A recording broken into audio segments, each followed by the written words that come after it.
Bacaan liturgi Jumat 15 Juli 2022, Hari Biasa Pekan Biasa ke-15.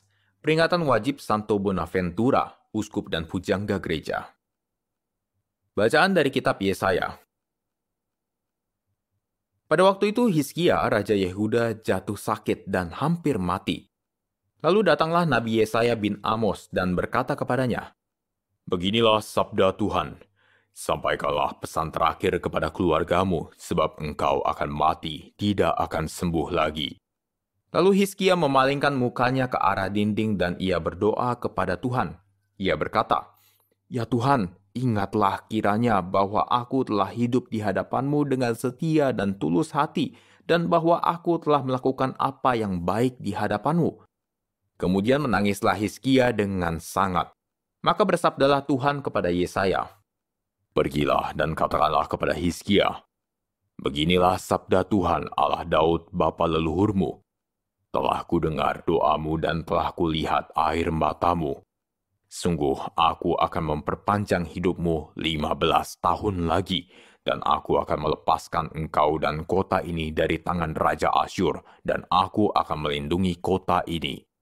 Kemudian berkatalah Yesaya, "Hendaklah diambil sebuah kue dari buah ara dan ditaruh pada barah itu, maka raja akan sembuh." Sebelum itu Hizkia telah berkata, "Apakah yang akan menjadi tanda bahwa aku akan pergi ke rumah Tuhan?"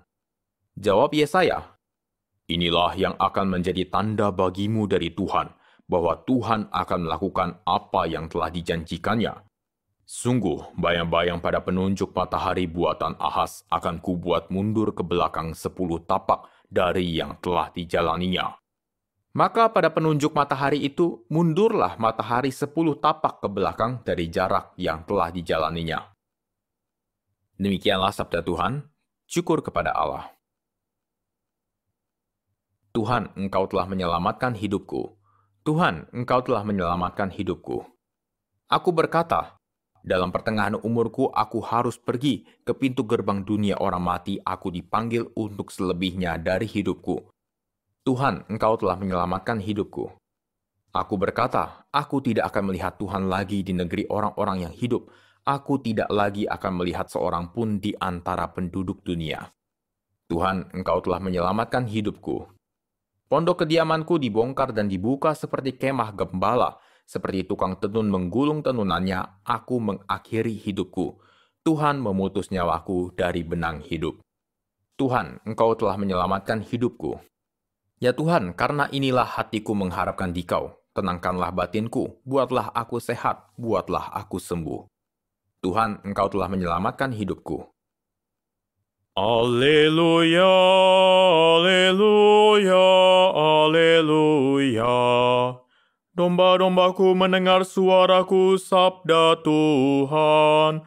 Aku mengenal mereka dan mereka mengenal aku.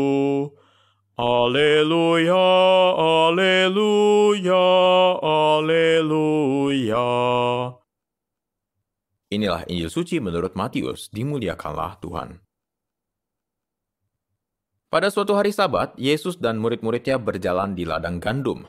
Karena lapar, murid-muridnya memetik bulir gandum dan memakannya. Melihat itu berkatalah orang-orang Farisi kepada Yesus, "Lihatlah, murid-muridmu berbuat sesuatu yang tidak diperbolehkan pada hari Sabat." Tetapi Yesus menjawab, "Tidakkah kalian baca apa yang dilakukan Daud ketika ia dan para pengikutnya lapar? Ia masuk ke dalam bait Allah dan mereka semua makan roti sajian yang tidak boleh dimakan kecuali oleh imam-imam. Atau tidakkah kalian baca dalam kitab Taurat bahwa pada hari-hari Sabat imam-imam melanggar hukum Sabat di dalam bait Allah namun tidak bersalah? Aku berkata kepadamu, di sini ada yang melebihi bait Allah.